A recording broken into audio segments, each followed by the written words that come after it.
It has been 2 years, 9 months, and 5 days since the first case of COVID-19 was identified in New York and our lives were turned upside down. Today, we face a world that will never be the same. The choices we collectively make in 2023 will shape and solidify our new normal and impact the conditions of our daily lives for decades to come. For this reason, it is an especially important time for us to reflect on where we are as a district and how we arrived here. It is easy to think of the pandemic as an unforeseeable, unavoidable natural disaster.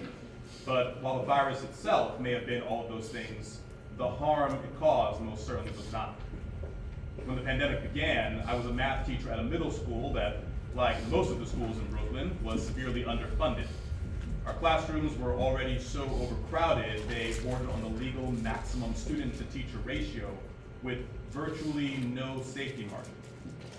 That March, I saw firsthand how this existing injustice also created a massive vulnerability in a moment of crisis, whenever a COVID outbreak left some classes with no teachers at all. Chronic budget cuts meant we simply did not have enough staff to cover them. Unfortunately, the vulnerabilities of our underfunded schools were just the tip of the iceberg. These cuts not only made life increasingly more difficult for the rest of us, they also set us up for utter devastation when COVID reached us. It left us vulnerable in 1,000 different ways. Nursing homes with deadly staffing ratios, infrequent packed buses and subway cars, overcrowded homeless shelters, wages so low many people could not afford to stay home sick and miss a single day's pay, and the list goes on. It is no mere coincidence that our predominantly working class, predominantly black district, already so disproportionately burdened by budget cuts, was also so disproportionately harmed by this pandemic. It is also no mere coincidence that while we collectively faced years of this compounded pandemic devastation, many of the wealthiest New Yorkers actually got richer. The rest of us spent the early months of 2022 embarking on the long and arduous process of rebuilding our lives, our neighborhoods, and our district together. But just as we began to recover, large corporations saw and seized their opportunity to take hold of even more wealth. This spring, price gouging became the new normal. Over half of the inflation we've recently faced went toward increased corporate profits, not to covering a rise in the price of raw materials, nor to paying higher wages for workers, simply to satisfy the desire of massive, under-regulated corporations and their wealthy owners to take even more from a population struggling to get back on its feet. Over the past decade, we have been pushed to the very limits of the endurable and beyond. This year has proven that we will continue to be asked to make do with less and less so that the ultra-rich can have more and more, until and unless we fight back. In just 19 years, a new year begins. With it comes the creation of a new state budget. In this new state budget, New York has the opportunity to finally close the loopholes that enable corporations and the ultra-rich to avoid paying their fair share of taxes. In doing so, we can restore and strengthen the programs that can make our community resilient, healthy, and safe. We can fund a strong public transportation system that doesn't leave people waiting forever at a bus stop after dark, that doesn't continuously hike up fares, forcing many to choose between missing work or sneaking onto a bus. We can better fund our violence interrupter programs, which halt the spread of violence and prevent incidents before they occur. We can fund the Universal Child Care Act, so that all families have access to childcare for kids 0 to 12 without navigating an often impossible maze of paperwork and a convoluted checklist of requirements. We can uplift existing childcare providers with higher reimbursements while supporting and training a new generation of desperately needed providers to relieve our childcare deserts. All of these things and more can be done if New York stops granting the ultra-rich the ability to avoid paying their fair share of taxes while the rest of us shoulder the burden. But to create a safe, stable, and free future for our district, we must also go beyond funding. We must pass good cause eviction, which would protect many of the most vulnerable New Yorkers from unjustified evictions, while also shielding them from price gouging on the cost of their rent. We must build public, renewable energy and free ourselves from the grasp of profit-seeking energy corporations that poison our air and exploit their monopolies to charge wildly inflated rates. And we must finally pass the New York Health Act to provide comprehensive health care for every New Yorker without the need for insurance companies which take our money and restrict our access to health care in order to increase their own profit margins. Every single one of these changes is possible in 2023, and each one of them will be vehemently opposed by the powerful corporations and individuals who profit off of us all in our current system. These changes are possible only if we fight for them by standing together in solidarity with one another. Every day, I am heartened to see that in District 25, we understand the power and importance of a unified and active community. It is this understanding that has enabled us to persevere through the pandemic with shared grassroots efforts to provide mutual aid for all of our neighbors in need. And it is this understanding that will enable us to win a more just future for our district, no matter how challenging the battles we face. Tonight, we have the opportunity to hear from certain community members who embody this spirit, who work to create the change we so desperately need by bringing people together at the grassroots. All these individuals inspire me to action, and I hope you will be equally inspired. First, it is my great honor to introduce the recipients of this year's Woman of Distinction Award, Ms. Oyabisi Ida Abdullah, known to many as Sister Bisi.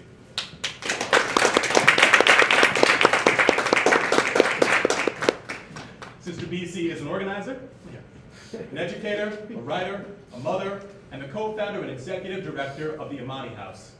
Originally from Brooklyn in New York, she moved to Liberia as an adult and was living there when Civil War broke out in December 1989. Despite the dangers of staying in the region, Sister Bisi faced the turmoil head-on and worked to set up Imani House as a clinic to provide medical aid to the sick and wounded. During a period of ethnic cleansing, Imani House became a space where people of different ethnic tribal groups and religious backgrounds could come together for one another and receive care. Years later, on a return trip to Brooklyn, Sister Bisi expanded her work to support her community here as well. Imani House now offers a variety of services, including homework assistance, athletics, and performing arts programs for youth, as well as adult education programs. Between Liberia and the United States, the organization serves approximately 15,000 community members. Sister Bisi has also used her time and talents to uplift the voices of other women of color. Since 1999, she has conducted a writing workshop for women of color in New York City. Through her steadfast efforts, a dozen women from her workshop are now published authors. Wow. Yeah. In New York State and internationally, her work continues to bring people together to build power and fight for a more just future. Please join me in welcoming to the stage, she's already here, Sister Oyabisi Ida Abdullah.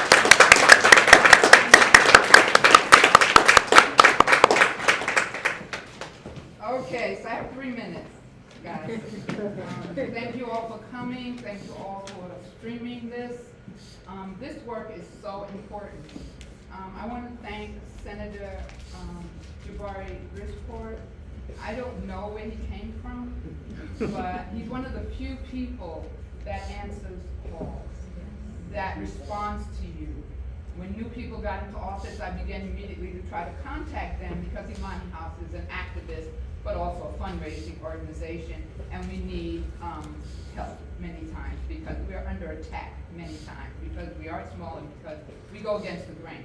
So I don't know where he came from, but I want to thank you with all my heart. And I'm so happy you are here as our senator and able to help us and help others and really care. That just doesn't happen in politics anymore. Okay, it doesn't happen anymore, and I'm sincere about that. He got money for us that had been sitting for 2 years, he and his staff, and they told us you can't get it, there's no way. And he got it, it was $10,000, and it belonged to us, but it had got lost in the shuffle. Then I went back to him, he got $1,600 that was sitting for children's services, that they said it couldn't be done, and he did it. So the point I'm making is he is a can-do person, I am a can-do person. And when people ask, well, how on earth are you doing it in Liberia and the United States? I am very stubborn. My mother said I was dropped on my head. I don't believe her. And anybody that knows me, some people don't like it, know that I will stand up for us. I will stand up not only for us, but for other races as well. I will stand up for anybody. Because I think somebody has to do it. And I always say, if not me, then who? If not now, then when? And I learned that in college. I became a revolutionary. I didn't pick up a gun. I went ahead and decided I would make change. They gave us that opening. You can make change, that's revolution too, you know, you don't have to kill anybody. So I do want to give thanks to my grandmother. Her name was Cook Street Mary, and you can see where I got my gusto from. I come up in very poor circumstances, hungry many times. My father left. My mother had never worked in my life. And there we were on welfare in the Marcy Projects. But I never was told that I was less than. I never was told that I couldn't achieve. I went to schools that at that time were actually integrated because white people were poor too. And so I managed to achieve. I don't have to talk about myself, he already has. I have 5 children. One is a scientist, genetic scientist at University of North Carolina, Chapel Hill. She's a tenured scientist. I have a son who is an aerospace engineer with Boeing. I have a son who works in human services here in New York. I have a daughter who is a pediatrician. And this happened because I went and moved my children out of this country. I just want to say one more thing, and this I'll close on. 2 little feet drove me out of this country. The 2 little feet are from the hospital that my daughter died in because they would not admit me to that hospital. That is why I'm here. It changed my life. I said that will never happen to anyone else if I can stop it. And it was very unfair. It was in South Carolina. And all I have is a picture of her 2 little feet. So I want to thank all of you for coming. I want to thank our senator. And I know we can do great things.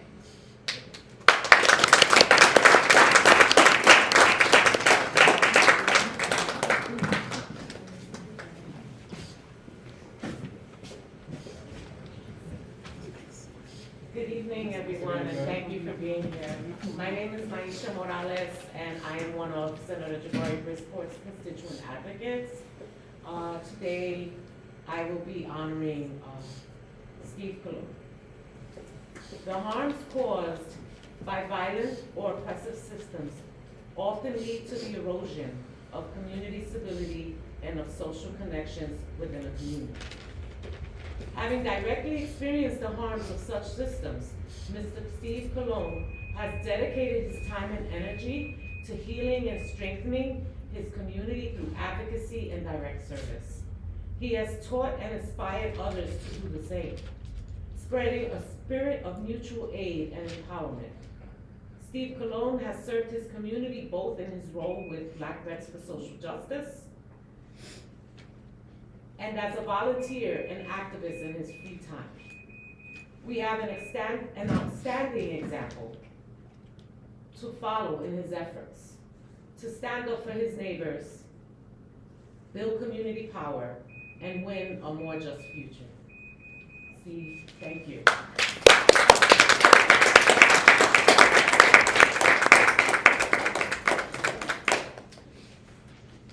Thank you.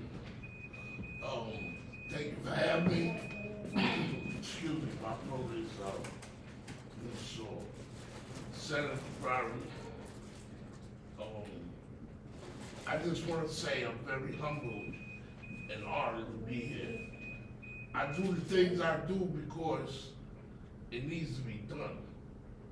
You know, Edmund Burke said, in order for evil to triumph, good men do nothing. You know, I hear a lot of people say, oh, we gotta take care of this. This gotta be done. This gotta be done. What are you doing about it to help it? You know, I was in the Marines, I'm a combat veteran. as you, sister, I never heard of Senator Jabari. But I had a personal problem. My daughter lives in housing, and she had a terrible condition, and the way they fixed this was ridiculous. They came there, did a segment on TV, and it went nowhere with that TV program. I called Maisha, she spoke to the senator. Within 3 days, that problem was fixed and painted up. I work in Black Veterans for Social Justice because my main thing is I don't feel any veteran, anyone who served their country should be without a home and should be without a job. That's my primary job. We went to Washington to fight for this. I fight for this every day. But after what I seen the brother doing, like you said, they answer that call. And when Maisha calls and tells me, we're gonna be here doing this and that, I tell her, stop asking me if I could come. Just tell me where and when, I'll be there. Whatever I could do. Because I know this brother's one of the few brothers that's not just giving, words. He's doing what he said he's gonna do. And brother, I'm always gonna be there to back you up. And I do this because we need this done. And like I said, I really don't have too many words because I'm too humble and honored by this, to be honored. I don't do this for this. I do this for the people. Thank you for your time. Thank you for having me.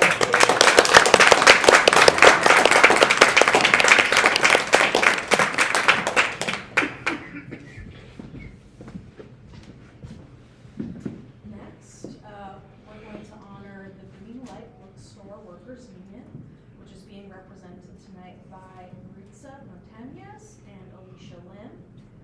Earlier this year, about 40 Green Light Bookstore employees unionized with the Retail, Wholesale, and Department Store Union, aka RWDSU. And yes, we just want to honor them. Organizing with your coworkers is no small feat. It means getting to know them, identify what you collectively need for a better workplace, and demanding nothing less. We're so happy that your union was recognized and that you ratified your first contract. Please help me welcome to the stage Maritza and Alicia.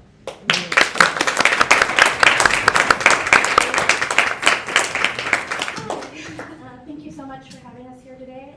I'm very grateful and proud to represent my coworkers at Green Light Bookstore and yours truly, our sister stationery store. We're very proud of the contract that we ratified. We ratified it this year, but our organizing really started almost 2 years ago with a Zoom phone call that was just Black, Asian, and Latinx workers coming together to share what we were experiencing as frontline workers in the middle of the pandemic.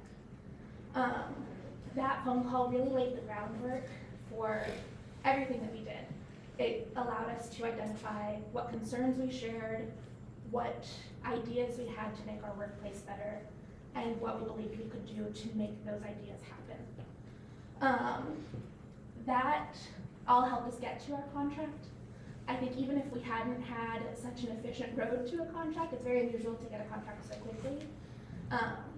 What I'm really proud of is that also allowed us to start listening to one another carefully and actively and deliberately. Even before we had our official recognition of our union, my coworkers and I have always been checking in with one another every day. We check in, see how we're doing, see how we can support one another, both in terms of what actionable things we can get from the company that we're representing and what we can do just informally for each other. Again, we're very, very proud of what we've done, and it's exciting to be in a room with people who are doing this on so many different scales, whether it's labor organizing like we've done, or organizing within your building, your neighborhood, your district, or broader communities. So thank you again so much, and appreciate it.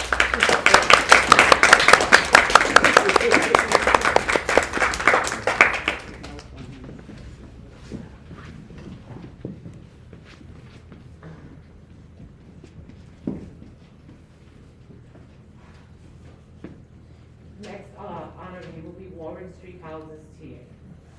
During Senator Brisport's first week in office, January of 2021, one of our first calls we received was from Warren Street Houses TA President, Ms. Joanne Brown. Her NYCHA development had just transitioned into the RADPAC program and was now being managed by private developers.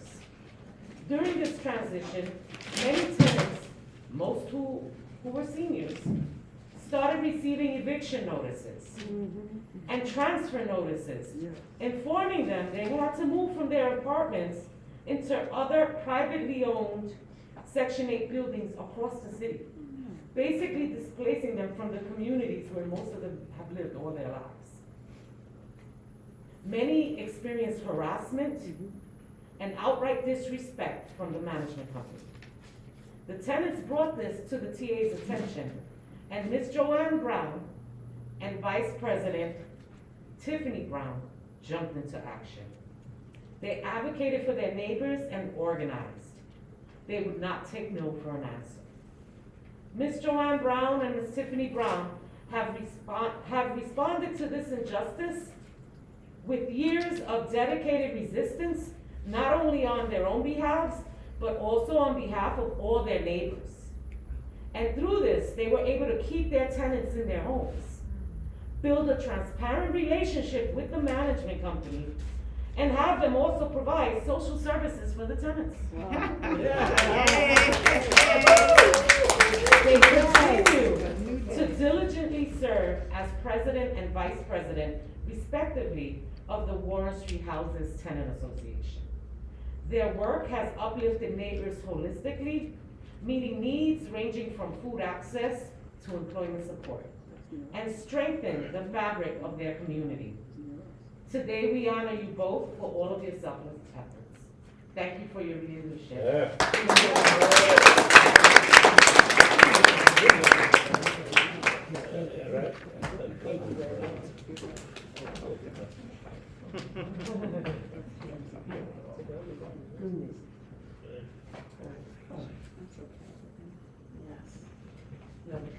Thank you, Senator Briskman, and thank you all for coming out. And I'm honoring all you guys at the same time too. But I'm not gonna be big, bro, be how you say long-winded. I just wanna say thank you. But the dedication is from the heart. Everything I do is from the heart, no matter what's going on in my development or at my job. I try to maneuver Brother both of them. So far, I'm doing pretty good on it. And then if I have a problem, I'll call Maisha, the easy, said the first one. I'm sorry, but I have to get on your nerves sometimes. But thank you, for understanding, okay, thank you. And then I had to reach out to my baby here. Well, see, I had to call him, well, oh, this is my daughter, I'm sorry. I had to call her up and I had to talk to her. See, I have to have like a little conversation, let her know what's going on, and then I want to be making sure that I'm doing the right thing. Because even though I'm saying to myself, I know I'm doing the right thing, but then, okay, Titi, all right, if this is right, this is right, this is right, and then she'll let me know, and then I'll call Miss Maisha, and then I'll say, did I do that right? And then she said, why are you second guessing yourself, girl? You know you're doing something positive. And you wanna know, and, oh man, thank you from the bottom of my heart for both of you. You don't know what kind of situation that we was in when we first started. But let me tell you, we came a long ways. Everything is starting to be on the straight and narrow, but I'm not gonna back down, no, I'm not. Okay, I need to be here for my tenants, especially really for my seniors, because they are dying so quickly. And so I need to be there for them. Like I said, one time, two of the ladies, they did come. I call them my grandma, so that's what I'm gonna call them, okay? My grandmother, they came to the house and knocked at the door. I'm in the bed sleeping, and this is the truth. She went into the refrigerator, taking the food out. I said, what is you doing? She said, Mommy, but there's two ladies at the door. I said, what two ladies? I go to the door, well, I call them grandma, and they go, Joe, oh, Joe, do you have any food? I go, you all right, Mama? Y'all got, what's going on? Then they said, no, we don't have any food. Tiffany again. Mommy, is there any way that you can get some food for anybody? And let me tell you, I got on the phone, I called up Nikki Wrestler, I called up Joanne, I called up Bridgeport, I was just on the phone, just talking to people all the way around, okay? I even called up that, well, right now, he's our mayor now, okay, anyway, I called up him too. And then he was always I mean, like, I know he's gonna tell me, look here, girl, that's okay. But, I'm just saying what happened. So all that food came, and all of my seniors, I made sure that they got off the back, everything. Because I Yeah. made sure that it was all right. When they get sick, their parents, well, their children will let you know. I went to the hospital to go check on them to see was they okay. And if they passed away, I go to the funeral, and I sit all the way in the back, I don't say nothing. And then they'll say, Miss Joanne, I don't say it, I just go like this, they say, no, thank you for being there for my mother, but when I couldn't be there. And to me, I thank the Lord for putting me on this area. I'm gonna keep going straight, and I'm gonna keep doing what he's telling me to do. And I'm gonna walk with him, because he's backing me. He's my angel, and I got my ancestors right on my shoulders. And I'm my angel. Yes. And I'm gonna keep doing what I'm doing. But thank y'all.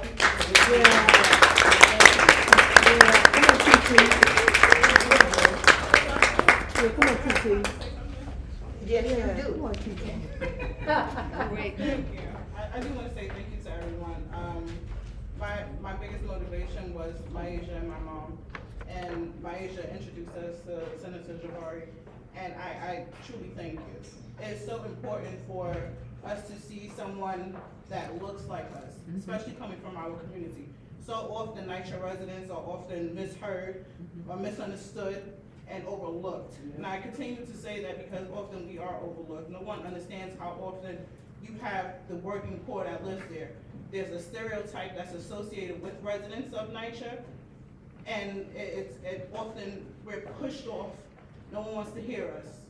Our residents work hard, they get up every day, and that was my biggest motivation, watching them struggle throughout the pandemic. We are having people knock at our door asking for food and asking for help and just trying to find somewhere to go.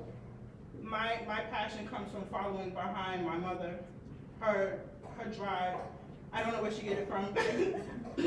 I don't know where she gets it from, but she's so motivated. Even when she don't understand anything, she's the first to call to find out information. She will harass you. I mean, literally harass you for her residents. And that's just, like I said, just having someone in leadership that looks like us, that comes out on a regular basis when we call. It's never a no. If he can't make it, Maisha's there front and center, and I adore you both. And I thank you for my mom. That's about it, just want to say that, thank you.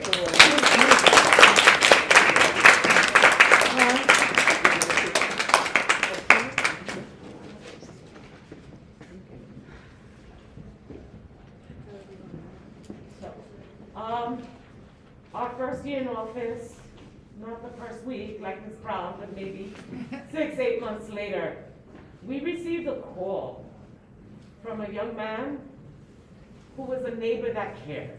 When we would ask him his name, he would just say, I'm just a neighbor that cared. This young man brought to our attention, who turns out he's also a comrade, Adam, thank you, Adam, brought to our attention that there were some tenants going through some issues at Redwood Houses East. He then introduced our office to tenant leader Ruben Morales. Now, it's our belief that the overall health and well-being of all people and of our community as a whole depends on access to stable, safe housing. Public housing has the ability to provide that for many years, has the ability to provide that and has done for many years. In the past 20+ years, public housing in New York has been systematically undermined, divested from, and privatized, leaving tenants in increasingly unsafe, precarious housing circumstances. And that's not okay. In recent years, I've also witnessed tenants across the city come together, organize and fight back. Mr. Ruben Morales is one of those tenants. He has stepped up to fight this injustice for the sake of his neighbors and fellow tenants. He has helped others discover their own power to fight back, and he has uplifted them as new leaders. His work has inspired community organizing, not only in his own building, but in neighboring buildings as well. Ruben, it has been an honor to work alongside you, other tenant leaders like Mr. Richard Williams, who unfortunately had a family emergency and could not make it here today, but is also being honored. And all of the tenants of 606 and 604 Clinton Street, Redwood Houses East. Today, we honor you for all of your selfless efforts. Thank you for your leadership. Thank you all.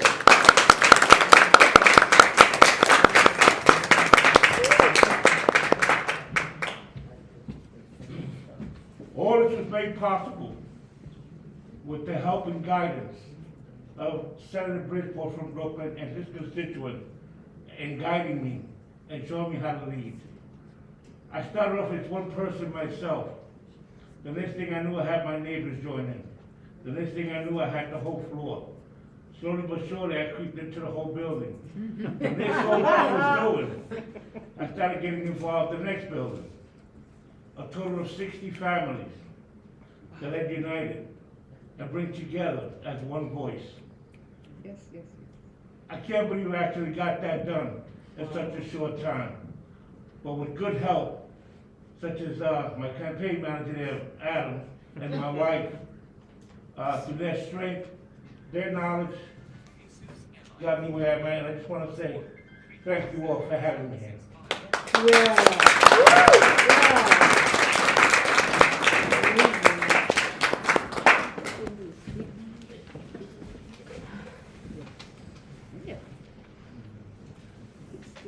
Everyone has a right to be free from discrimination and valued for who they are. The intersectional marginalization and oppression of seniors and of the LGBTQ+ community has significantly and disproportionately reduced their access to safe, stable, affordable housing. In 2020, Stonewall House, New York City's first affordable, LGBTQ+ friendly senior housing development, opens its doors. Shortly after, the Stonewall House Tenant Association was formed, and they have worked to confront such marginalization and oppression while protecting housing for a wide range of tenants. Stonewall House Tenant Association has fostered a safe space for a diverse community to come together, work through their grievances, and protect their rights as tenants. They have not only advocated for their neighbors, but they have also helped one another discover and access their own power as tenants. Please join me in welcoming two of the TA members of Stonewall Senior House, Kiara McGinnis and Bill Means.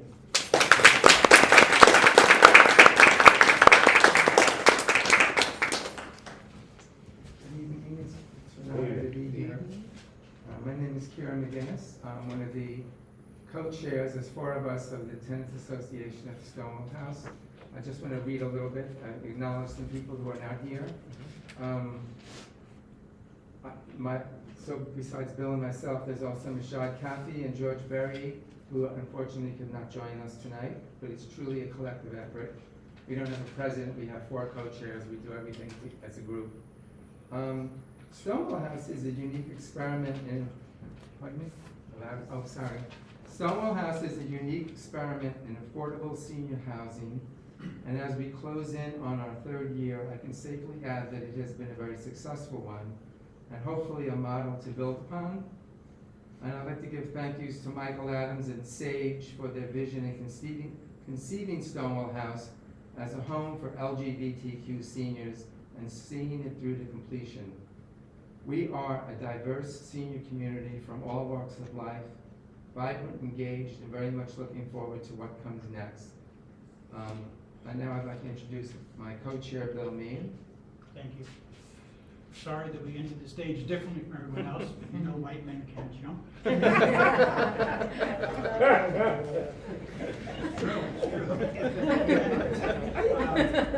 It's almost 3 years since we moved back to Brooklyn. I grew up in East New York and had left and been many different places. But rent became an issue for me, and I couldn't afford to live in Jackson Heights, where I had lived for many, many years. And this opportunity to come into Stonewall House was a phenomenal opportunity.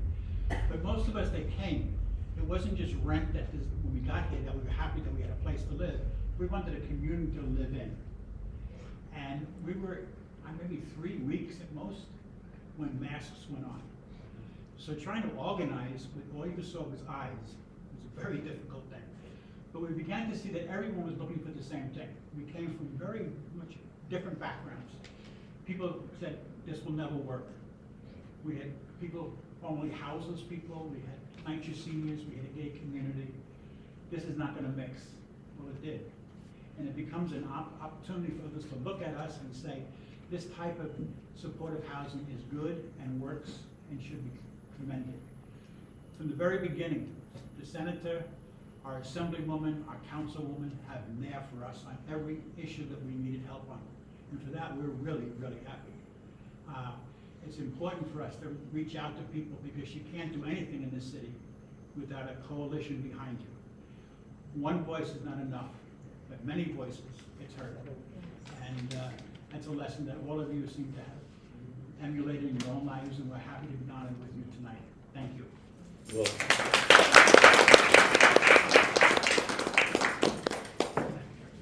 We're not going to fall, I promise you. Thank you. And hello, me again. So I have the pleasure of introducing Stephanie Aponte, representing the parents of the Shirley Chisholm Daycare Center in Ocean Hill, Brownsville.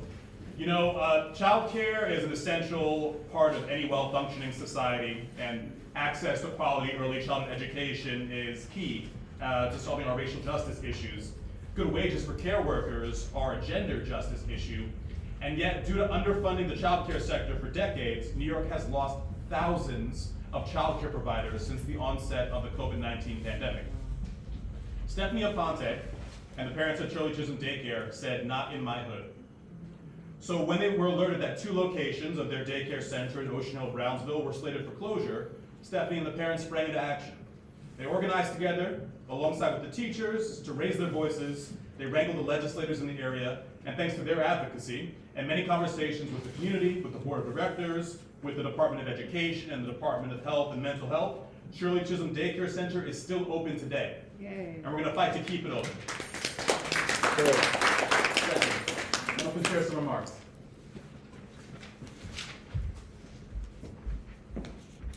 First, I want to say thank you to everyone in this room, but especially thank you, Senator, for caring about us, you know, parents of hardworking people in this country. I never even thought that this was going to happen. I never thought that this was even possible to save a daycare in our neighborhood, or even to have this moment here with every one of you. But I'm so thankful for being able to be in the presence of so much greatness. I'm so thankful for the opportunity to step up and fight for our community. This new child care bill that Senator Brisport is talking about, universal child care, is not only a necessity, is a must. We need to fight for universal child care. Yep. If we are able to be productive citizens of this nation, we need to be able to fight and be able to feed our children with hard work and dedication, not with sitting with welfare and public assistance to help us. We can help ourselves, but we need you to help us too. We need you to help fight for universal child care because we need it. Our community in Brownsville still does not have after-school programs for our children. Children from 0 to 12 years old have no help except for Shirley Chisholm. Now is the time to step up and help. On February, we're due to close, but we're not gonna close. We're still here to fight for Shirley Chisholm. And I want to continue to say for everyone, thank you for this moment, for this voice, for giving me this podium. And I thank you, Senator, again, Maisha, everyone in Senator Brisport's office, and all those people that helped to continue to help this daycare to stay open. Thank you. Thank you. from me and Yeah. my family.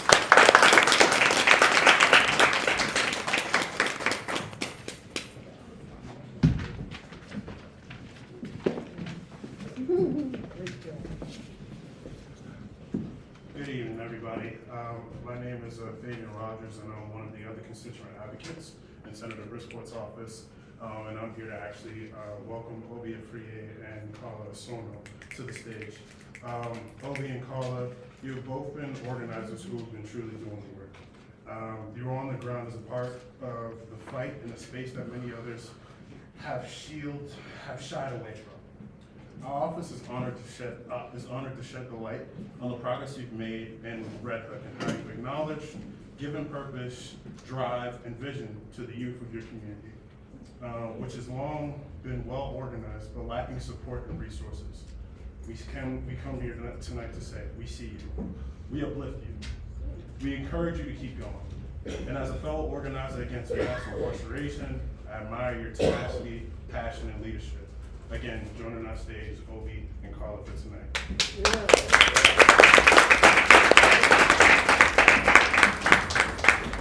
Thank y'all. Thank you so much for the invite. What's up, Mom? Hope you're watching. All right. I just wanted to take some time before we start to really thank and give praise to the amazing young adult organizing team that makes all of this work possible. I work with a team of 11. I was only given a +1. I actually asked for a +11. I brought Carla here. Carla's been one of our public safety organizers since the jump of this program. She's gone through our entire training program. She helped us plan a rally and our first ever Swing Into Community event that ended up being the city council debate that Alexa Vilas was elected from, and that led to us having such a strong partnership with her on a lot of legislation that we push. So thank you, Carla. Carla, a big round of applause. I'm a nervous talker, so I'll be very brief. I just want to say, just going to the point that Stephanie from Shirley Chisholm School said, like, we really need to invest in our young communities. And I think that a lot of times when we talk about investing in our young people, we talk about education. And I think that when we invest in them, is that we need to give them a seat at the table. They need to be involved in a lot of the conversations that are had here. I think about Red Hook as a community. Red Hook is a community that does not have a high school, that does not have a bank. Until 2 weeks ago, there was not a healthcare center. It is also a food desert, it's an industrialized zone, and there's not a transportation system. Like, all of those things, and then you think about the over-policing that happens in Red Hook. We have ICE, we have neighborhood safety teams, we have SRG groups. If we have all of those things, how could our young people then succeed? And when we think about that, we think about the issues that are given. We like tiptoe around what makes communities safer. It's not more police, it's not more law enforcement, it's community reinvestment. It's police accountability in safer spaces. It's things like mental health resources. Yeah. We can't, like going to what Senator Brisport was talking about, the amount of money that's been lost and the educators that have lost during COVID. We had a policing budget of $11.2 billion in New York City. And to fund that, we took away $300 million from the Department of Education.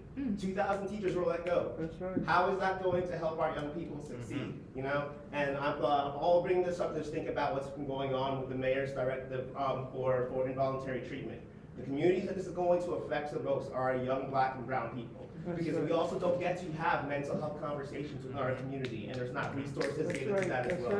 So please, like, as organizers, you all understand this. You guys are all on the grassroots. You have your community bases.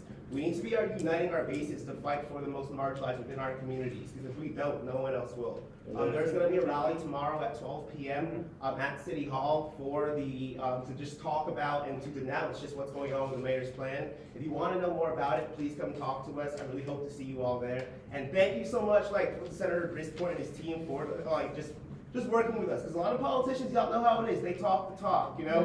Think about all the progressives that ran over the last couple of years promising transformative change, and then they went quiet when we really needed them to. And that has never been Senator Brisport. Senator Brisport and his team understand the importance of youth offender status, of things like ending qualified immunity. Maisha be calling me all the time, just brainstorming new ways that we can get involved, and I appreciate you so much, because yes, thank you for that. Thank you for always really fighting for us, because like they're the future, y'all. So, all right, let's leave.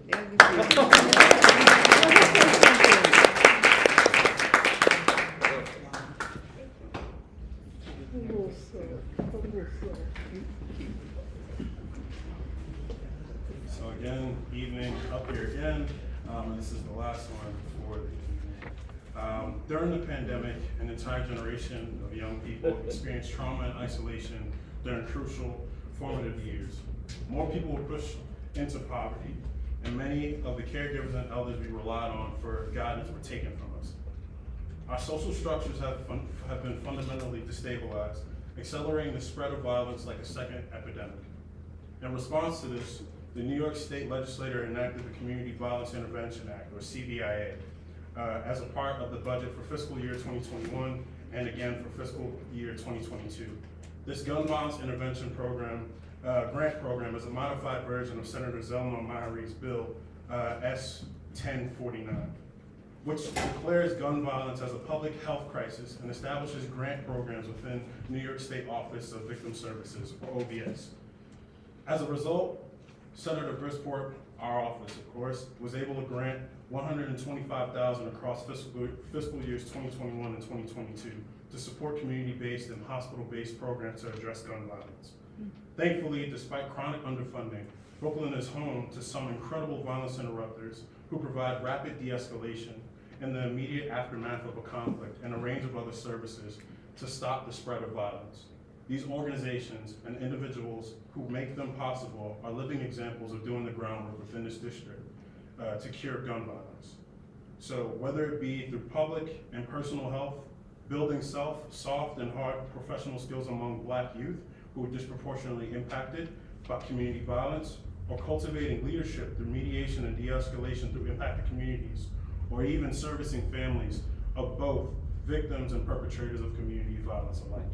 It is my pleasure to introduce Charlene Nash Pryor of Man Up NYC, Barry Coach Cooper, the founder and executive director of the Bro Experience Foundation, Shaniqua Coco Purvis, the founder and executive director of Both Sides of the Violence, Inc., Kellen Kalefu, the director of Neighborhood Strategies under the umbrella of Save Our Streets and Neighbors in Action, and lastly, Ramik Williams, the co-executive director of Kings Against Violence Initiative.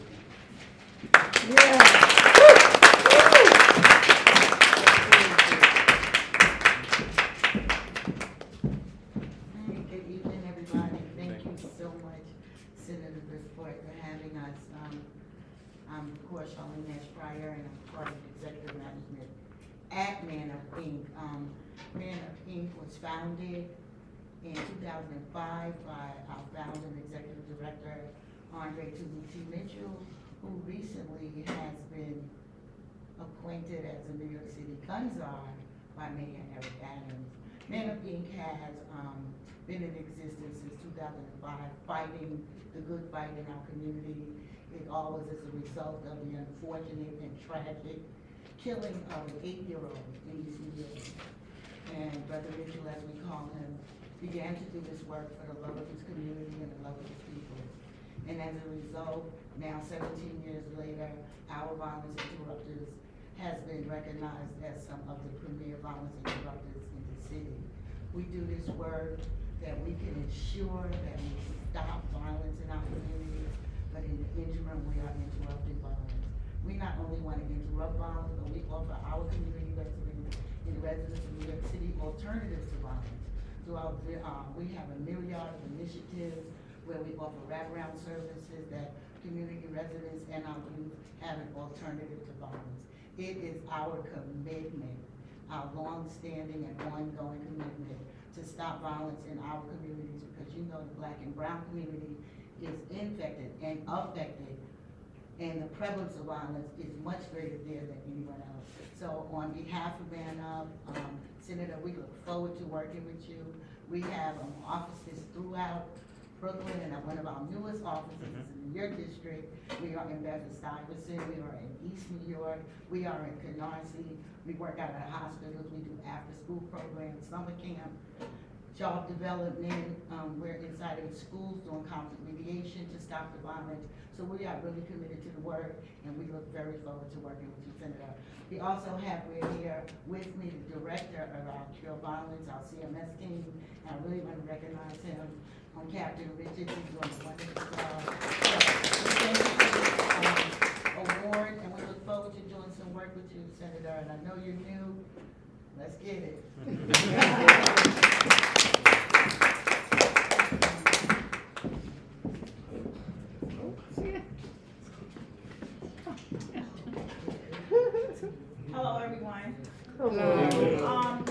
My name is Shanika Purvis, aka Coco. I am the CEO of Both Sides of the Violence that was established in 2021. And I want to say right now, I just need everybody to stand up and give themselves a hand. It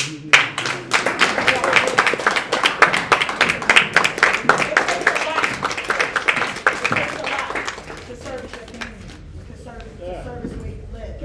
And I've heard people come up here and say, you know, who's Jabari? No, Jabari is outside. Yes. Jabari been outside. Jabari's been with me outside. Jabari will call me and be like, Coco, is it shooting? Oh my God, we outside. Yes, we are outside, Jabari. And he has been there outside with us at shooting responses, pool giveaways, holiday events. And he always called me and let me know that he has my back. Thank you, Maisha, where she is. I will, and we outside too. He's at our shooting responses also. So what we do is, well, we're new, but I come from the great works of SOS and Man Up Inc. And it's just an honor, such an honor to be up here sharing this award with them in such a short period of time that I've been around. But I've been doing this work for over 10 years because my sister was murdered by a stray bullet in Tompkins houses in 2002. So I've been doing this work diligently to make sure no family goes through what my family is going through. And in my growth, and I'm gonna say this again, hallelujah, in my growth, I have also learned to mentor the person who actually had killed my sister. Wow. To make sure that he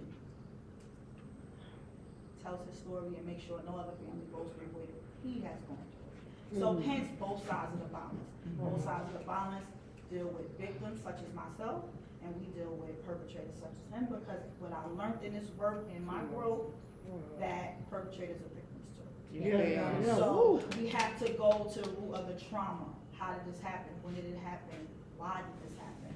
So that's my job. So I'm here. I'm doing school mediation conflict in 3 schools. I'm also on Rikers Island. And I'm also on a Project Restore Bed-Stuy, which we're doing a press conference tomorrow, to introduce a new program that we're doing, implementing with street formation gangs.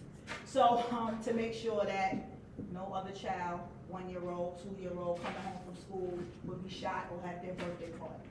So that's my job, everyone, and I love my job. And anybody in here need me for anything, you know I'm here. Maisha, I'm a away. And that's my sister's name. That's why I love her so much. My sister's name is Maisha Pumpkin Hubbard, and this is for you, boo. Hi.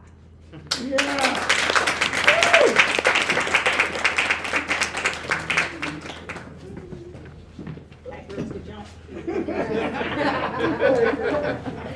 Good evening, everyone. To our great Senator Jabari Brisport, I just want to say I really thank you for this award. Oftentimes, and I think it's been echoed, we do this from the heart. You know, we want to create spaces for our people to have their voices heard. I'm Barry Cooper. I'm the executive director and founder of an amazing organization entitled The Grow Experience. The B, the R, and the O stands for Brothers Redefining Opportunity.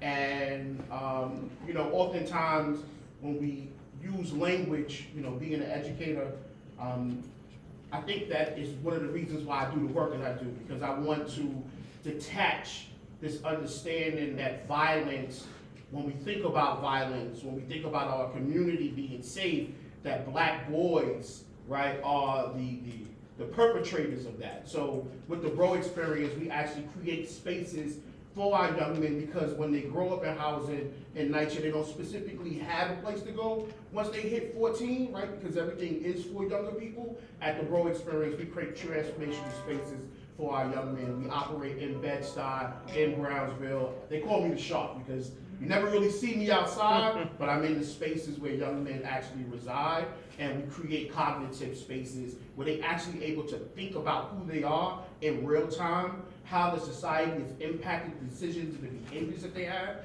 so that way they can make decisions that's within their best interest. And they are not attached to violence. Violence is something that happens across this globe. So this idea that our boys in particular, right, they are prone to it, it's just non-existent. Do we have things that we need to work on in our community? Absolutely, but what have we provided the spaces? What if we were intentional? And that's the work that we do at the Grow Experience. So it's a journey. So Brisport, I thank you, my brother. You have from the moment I met you, provided my organization with resources, being a fellow educator. I was once the dean and director of coaching for Eagle Academy. You know the word, and I think that's why synergy live. So I thank you, Maisha, and the team for awarding the Grow experience. Thank you.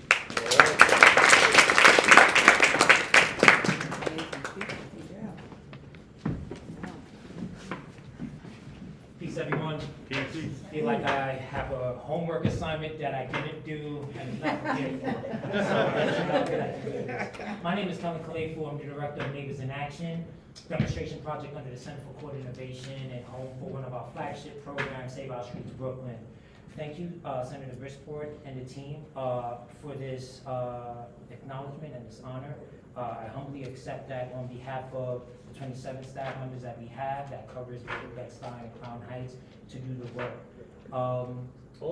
I think one of the things that's really important to share in terms of our approach, our framework to the work, is that we approach community safety work or public safety work not through the lens of reducing the amount of gunshots we see, not through reducing the amount of arrests or reducing recidivism rates, but through developing, empowering, and enhancing individual, groups, and community, i.e. community development.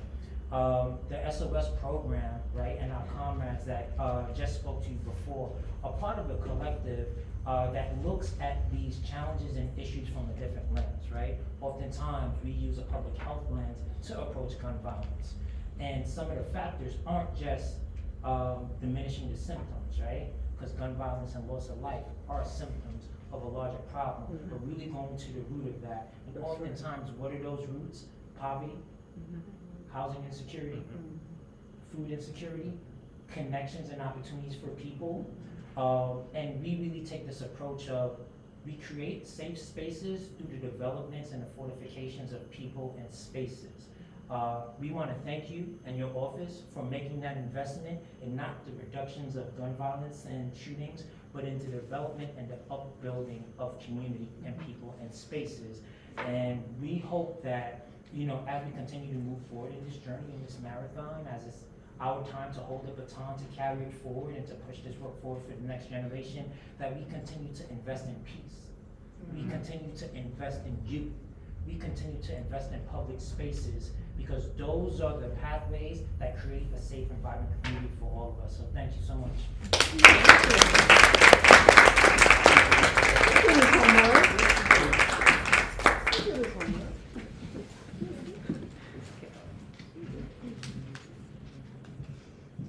Before I close this out for the night, I just wanted to double check, is Ramik here?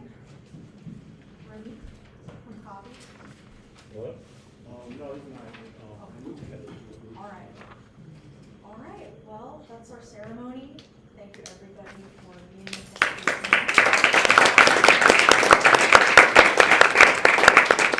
I would also like to thank the rest of the Senators team for making this event possible. So Maddie, Fabian, Maisha, Liz, Ayana, all of you, thank you so much